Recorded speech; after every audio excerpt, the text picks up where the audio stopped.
ခုချိန်မှာ Zillow တို့ Redfin တို့မှာအင်ဈေးတွေကိုတက်ကြည့်မယ်ဆိုရင်အင်ဈေးတွေကရှော့ပြီးရောင်းတာကိုတွေ့တဲ့အတွက်ဈေးတွေအရင်ရောကြနေရလို့ထင်ကောင်းထင်နိုင်ပါတယ်မင်္ဂလာပါအခုဆိုရင်2022ကိုကုန်ဆုံးမှုအတွက်ရပ်ပိုင်းမဲလိုပါတော့တယ် US က Federal Reserve ကလည်း mortgage အတိုးနှုန်းတွေကိုမြင့်ခဲ့တာအခုဆိုရင်8လလောက်ရှိနေပါပြီ mortgage အတိုးနှုန်းတွေကလည်း230 fixed rate ဆိုရင် 7% အထက်ကိုရောက်ရှိလာပြီဆိုတော့အိမ်ဝယ်တဲ့သူတွေအနေနဲ့အခုချိန်မှာအိမ်ဝယ်ဖို့အတွက်ချင်းငွေကိုယူမယ်ဆိုရင်ပေးရတဲ့အတိုးပေးမဲ့နေကြောင်းတော်တော်များများကဝယ်ဖို့မတတ်နိုင်ကြပါဘူးအိမ်ဈေးနှုန်းတွေကလည်း market ပေါ်မူတည်ပြီးတော့အေးလာကြတယ်တချို့အိမ်တွေဆိုရင်ဈေးလျှော့ရောင်းတယ်တချို့ရောင်းတဲ့သူတွေကကြတော့ဝယ်သူတွေအဆင်ပြေအောင်လို့ closing credit တွေပေးပြီးတော့ကူညီကြတယ်ဝယ်တဲ့သူတွေကလည်းဈေးဘယ်တော့လောက်ထပ်ပြီးတော့ကျမလဲအတိုးနှုန်းတွေဘယ်တော့ပြန်ပြီးကျမလဲဆိုတာကိုသိချင်နေကြတယ်အိမ်ဝယ်ဖို့အတွက်ဘယ်အချိန်ကကောင်းမလဲဆိုတာကိုလည်းကျမကိုလာမေးတဲ့သူတွေရှိတဲ့အတွက်အခုလက်ရှိ2021ဒီဇင်ဘာရဲ့ housing market အခြေအနေနဲ့နောက်လာမယ့်2023အတွက်ကော housing market ကိုခံမှန်းပေးလိုက်ပါတယ်ကျမနာမည်ဝင်းမြတ်သူပါကျမက US မှာအင်ချင်မြေအကျိုးဆောင်ပါ Washington State မှာနေပြီးတော့ Washington State ဒေသမှာကတခြား state တွေမှာပါအင်ချင်မြေအယောင်းဝယ်တွေကိုကူညီပေးနိုင်ပါတယ်ကျမကိုယ်တိုင်လည်းအင်ချင်မြေမှာရင်းနှီးမြှုပ်နှံနဲ့ residential မှာရော commercial real estate မှာလည်းလုပ်ပါတယ်အခုရှေ့မှာပြောခဲ့တဲ့လက်ရှိ housing market အခြေအနေနဲ့2023အတွက် housing market ခံမှန်းချက်တွေကိုသိချင်တယ်ဆိုရင်ဗီဒီယိုကိုအဆုံးထိကြည့်ပါအခုဒီဗီဒီယိုကိုအပေါ်မှာပေးထားတဲ့ YouTube channel မှာအစအဆုံးလေ့လာနိုင်ပါတယ်အခုလက်ရှိဖြစ်ပေါ်နေတဲ့ market အခြေအနေကိုသိဖို့အတွက်ပထမဆုံး housing market ရဲ့ data ကိုကြည့်ကြရအောင်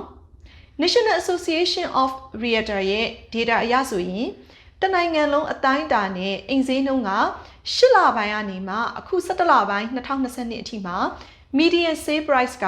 3,900နဲ့8,000ရှိပါတယ်။မနှစ်ကနဲ့ရှင်းမယ်ဆိုလို့ရှိရင်8.6 ရာခိုင်နှုန်းတက်လာတယ်။ Redfin ရဲ့ year over year data အရဆိုရင်တော့ဒီနှစ်မှာအိမ်ဈေးက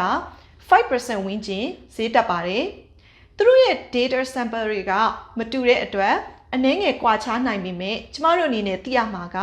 အိမ်ဈေးနှုန်းတွေကမနှစ်ကထက်9ရာခိုင်နှုန်းကနေမှ8ရာခိုင်နှုန်းအထိတက်လာတယ်ဆိုတာပါပဲ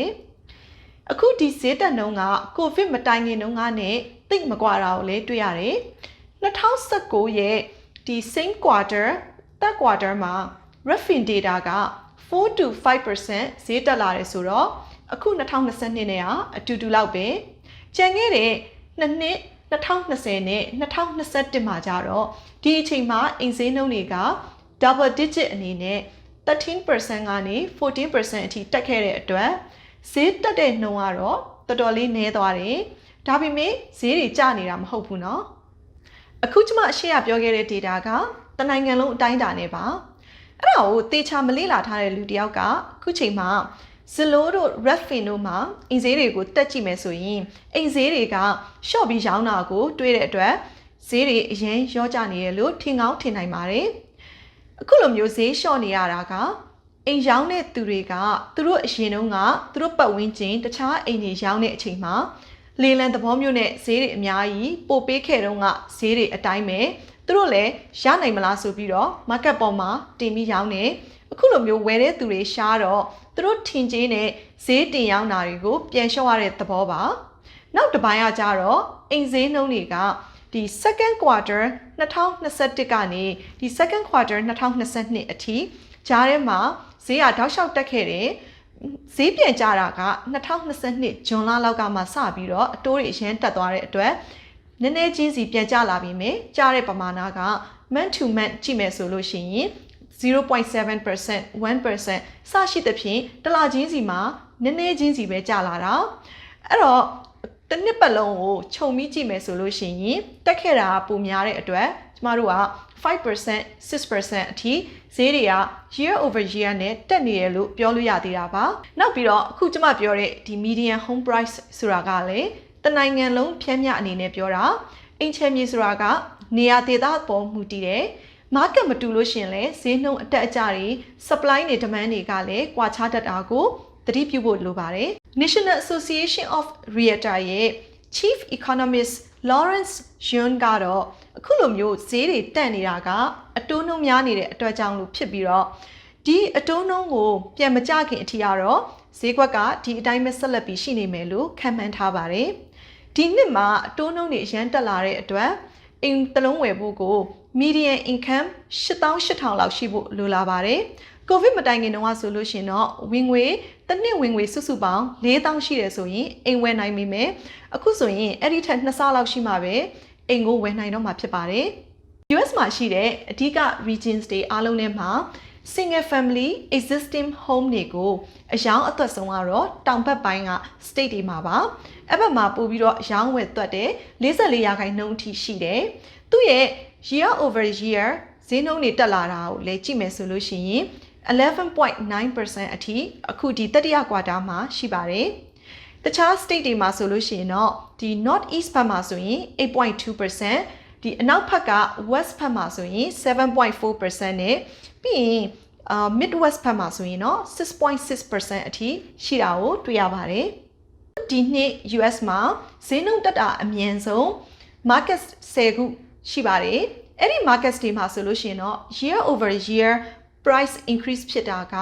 record high ပါပဲ 18% အထိရှိပြီးတော့အဲ့ဒီတဲက market 9ခုက Florida မှာရှိတာပါနောက်ပြီးဈေးအကြီးဆုံး market 10ခုထဲမှာဆိုရင်တော့ California market တွေက9ခုပါမယ်ပြီးတော့ရင် Hawaii, Naples, Florida, Seattle Metro နဲ့ Boston Metro area တွေပါအခု2022ရဲ့ market အခြေအနေကိုညီကုန်းချုပ်ရမယ်ဆိုလို့ရှင်တော့အတိုးနှုန်းတွေတက်တဲ့အတွက်အယောင်းဝယ်တွေကအေးတယ်ဈေးနှုန်းအတက်ကတန့်သွားတယ်ဈေးအတက်ကတန့်သွားလို့ဝယ်တဲ့သူတွေရဲ့ market လည်းဖြစ်မလာဘူးဝယ်သူတွေဘက်ကကြည့်မယ်ဆိုရင်လည်းအခုလိုမျိုးအတုံးနှုံးတွေများတဲ့အတွက်အလွယ်တကူမဝယ်နိုင်ဘူးဝယ်သူနဲ့ရောင်းသူနှစ်ဖက်လုံးကမျောလင်းချက်တွေအများများနေပြီးတော့ညှိလို့မရအောင်ဆိုရင်တော့အခုလာမယ့်2023မှာတော့ရောင်းဝယ်တွေဆက်ပြီးပါနေအောင်မှာပါပဲလာမယ့်2023 housing market နဲ့ပတ်သက်ပြီးတော့ companies တွေ analysts တွေအများကြီးကကြိုတင်ပြီးတော့ခန့်မှန်းထားတာတွေအများကြီးရှိတယ်တချို့ကလည်းဈေးတွေကျမယ်နေရာပေါ်မူတည်ပြီးတော့ဈေးနှုန်းအနည်းငယ်ကနေမှအများကြီးကျတာတွေရှိမယ်တချို့နေရာတွေမှာလည်းဈေးတွေဆက်တက်နိုင်တယ်အစရှိသဖြင့်ခံမှန်းချက်တွေရှိပါတယ်တေချာတာကတော့ကျမတို့တွေနောက်ထပ်2008လိုမျိုးတော့ထပ်ဖြစ်တော့မှာမဟုတ်ပါဘူး။ဘာကြောင့်လဲဆိုတော့အခြေခံသဘောတရားတွေဖြစ်တဲ့ supply နဲ့ demand မှာအခုထိ demand ကများနေသေးပဲအိမ်ဈေးတွေကလည်းထပ်ပြီးတော့တက်နေစေအိမ်ပိုင်ရှင်တွေမှာလည်း equity လို့ခေါ်တဲ့အိမ်ထဲမှာရှိတဲ့အမြတ်ငွေတွေရှိနေကြတယ်။ millennials population ကလည်းအခုမှအိမ်တွေအရန်ဝယ်တယ်။ lender တွေကလည်းငွေချီးတဲ့နေရာမှာအရင်လိုမဟုတ်ဘဲနဲ့တင်းတင်းကြပ်ကြပ်သေးချာစစ်ဆေးပြီးတော့မှချီးငွေတွေထုတ်ပေးတယ်။2006-2009တုန်းကလိုမျိုးလူတိုင်းကိုအလွယ်တကူငွေချီးပေးနေတာမဟုတ်တဲ့အတွက်အရင်လိုမျိုးဖြစ်မှာတော့စိတ်ပူစရာမလိုဘူး။အခုချိန်မှာဝယ်သူတွေနည်းတယ်လို့မျိုး supply ကလည်းနည်းတဲ့အတွက်အိမ်ဈေးနှုန်းတွေကအရင်ကျဖို့မရှိပါဘူး2008ကနေ2010တုန်းကလိုမျိုးဈေးတွေကျဖို့ဆိုလို့ရှိရင်ကျမတို့အနေနဲ့အခုထက်ပိုပြီးတော့4ဆလောက် supply တွေပိုပြီးများဖို့လိုပါတယ်အဲ့ဒါကြောင့်မလို့အခု2022နောက်ဆုံး quarter ရဲ့တဝက်လောက်ကာလအတွင်းမှာပဲတွေ့ရတဲ့ပုံရဆိုလို့ရှိရင်တော့ကျမတို့တွေက sellers market ကနေပိုပြီးတော့မျှတတဲ့ balance market ကိုပြောင်းလာတယ်လို့ပြောလို့ရတယ်။လာမယ့်2023မှာတော့ကျမတို့တွေအနေနဲ့ရောင်းမဲ့အိမ်တွေ market မှာပိုများလာတာကိုတွေ့ရမယ်။ရောင်းဖို့အချိန်လည်းပိုကြာသုံးရမယ်။အိမ်ကိုအရင်လိုမျိုးလေလံသဘောမျိုးလူဝယ်ရတာတွေတော့ရှိမှာမဟုတ်တော့ဘူး။အတိုးနှုန်းကတော်တော်နဲ့ပြန်မကျဘူးဆိုရင်တော့ဝယ်သူတွေအတွက်တက်နိုင်မှုခက်မယ်။အထူးသဖြင့် first time home buyers တွေပါ။အဲ့တော့ရှေ့လာမယ့်2023မှာအိမ်ဝယ်ဖို့စိတ်ကူးထားတယ်ဆိုရင်ကိုယ့်ဒေတာရဲ့ဈေးကွက်ကိုမပြတ်နားဆွင့်ပါကိုယ့်ရဲ့ down payment အတွက်ငွေစု credit score ကောင်းအောင်လို့စ조사 credit ကိုအနည်းဆုံး680နဲ့အထက်ရှိအောင်လုပ်ပါတကယ်လို့ကိုကရှေ့နှစ်မှာကိုယ့်ရဲ့အိမ်ကို refinance လုပ်ဖို့စိတ်ကူးထားတယ်ဆိုရင်လည်းအတိုးနှုန်းပြန်ကြတဲ့အခါမှာ ready ဖြစ်အောင်လို့ဒီနှစ်ကုန်မှာအခွန်ဆောင်လို့ရှိရင်အခွန်အပြေးအဝဆောင်နောက်ပြီးရင် credit ကိုလည်းကောင်းအောင်စ조사ပါ